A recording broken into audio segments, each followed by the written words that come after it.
অবস্থা এত উত্তেজনা ঠিক না।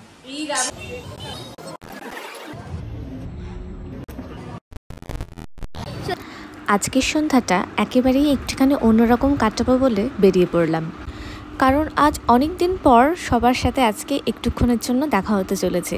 তাই রাত্রিবেলা আমি আর আমার বর 8:30টার সময় বেরিয়ে পড়লাম একটা রেস্টুরেন্টের উদ্দেশ্যে। সন্ধ্যে 6:30টাতে ধ্রুব ফোন করে জানিয়েছে যে এক জায়গায় মিট আপ করতে হবে, কারণ আজকে শ্রীপর্ণার জন্মদিন। তো সেই উদ্দেশ্যে আমরা সকলে বেরিয়ে পড়লাম। রাজমাতা দিঘিতে এই মেলাটাও একটুখানি ঘুরে দেখে নিলাম, আর তারপর চলে এলাম আসল গন্তব্যস্থলে। জায়গাটা হচ্ছে আজকে চায়সুট্টা বার। একেবারে কোচবিহার রাজমাতা দিঘির উল্টো পাশে যে রাস্তাটা আছে সেই রাস্তাটা দিয়ে গেলেই চায়সুট্টা বার। ভেতরে গিয়ে দেখলাম যে অলরেডি সবাই চলে এসেছে। হ্যাপি বার্থডে আগে বা হাতে বলে দিই, তারপরে গাথার প্রমোশন সব জায়গায় হচ্ছে। এবার শ্রীপর্ণার জন্য গাথার থেকেই একটা মানে exclusive jewellery set. Thank you so much. এবং আমি বলতে চাই এটা আমি দীপালিকে গিফট করেছি। This is also from Gatha. আপনারা প্লিজ গাথাতে জয়েন করুন। এত কম সময়ের মধ্যে কী দেবো সত্যিই ভেবে পাচ্ছিলাম না, তবে সব কিছু সলিউশন করে দিল গাথা মানে দীপান্বিতা। ওখান থেকেই আমি একটা সুন্দর জুয়েলারি সিলেক্ট করেছি আজকে ওকে দেবো বলে। তো খুব শর্টকাটে ভিডিওটা যেহেতু বানাচ্ছি, এখন আমরা মেনু দেখা শুরু করলাম।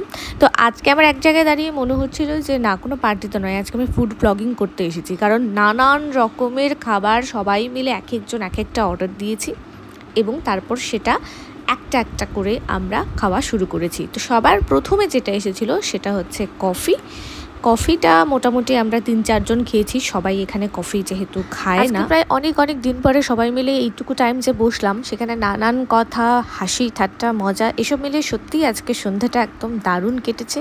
এর মধ্যে ঋত্বিকা রাজদীপও চলে এলো এবং ওরা যা কিছু অর্ডার দিয়েছিল। এবার তাহলে একটা একটা করে কী অর্ডার দিয়েছিলাম সেই পালাটাই শুরু করি। তো সবার প্রথমে চলে এসেছিল এই চিজ বল নাকি, সেটা দীপান্বিতা অর্ডার করেছিল। এরপরে চলে আসে ক্রিস্পি কর্ন। আসলে আমার সবগুলো খাবারের নাম মনেই থাকে না এখানে, তার জন্য ভিডিওতে একবার করে বলা হয়েছিল। আর তারপরে চলে এসেছিল কর্ন পিৎজা। প্রত্যেকটা জিনিসের মধ্যে কর্নটা একদম যাকে বলে কমন ছিল আজকের জন্য। তো এটাও খেতে খুব টেস্ট ছিল।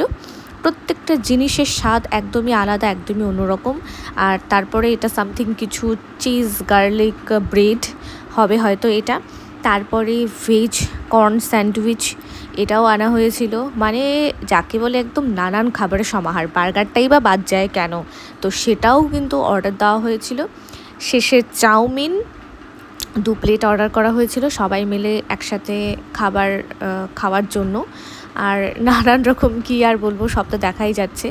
আর ছিল ম্যাগি, তো সেটা ভিডিওতে কোনো কারণে তোলা হয়নি। যাওয়ার পথে শেষে একটু পান না খেলে কি আর জমে। এত কিছু খাবার পর আমরা চলে গেছিলাম পানের দোকানে। এই পান যদি না খেতাম না, তাহলে পুরো যে প্রোগ্রামটা সেটা একেবারে অধুরা মনে হতো যে সম্পূর্ণই হয়নি। যাওয়ার প্ল্যান করতেছি এখন। সবার মুখের অবস্থা বুঝতেই পাচ্ছেন, পানটা খেয়ে একেবারে যাতা অবস্থা। সবার মুখে একটা করে টোপলা গোজা রয়েছে, পানের টোপলা। এটা আমাদের প্রত্যেকটা অনুষ্ঠানের শেষে কিন্তু এই ঘটনাটাই ঘটে। সবার মুখে একটা করে পান থাকে সব শেষে। এবং তারপর আমরা অবশেষে বাড়ি চলে এলাম। বাড়িতে যাওয়ার পথে দীপান্বিতাকে একটুখানি ওর বাড়িতে দিয়ে তারপর বাড়িতে চলে আসি। তো আপনাদের কেমন লাগলো ভিডিওটা অবশ্যই জানাতে ভুলবেন না, আর প্লিজ ডু সাবস্ক্রাইব।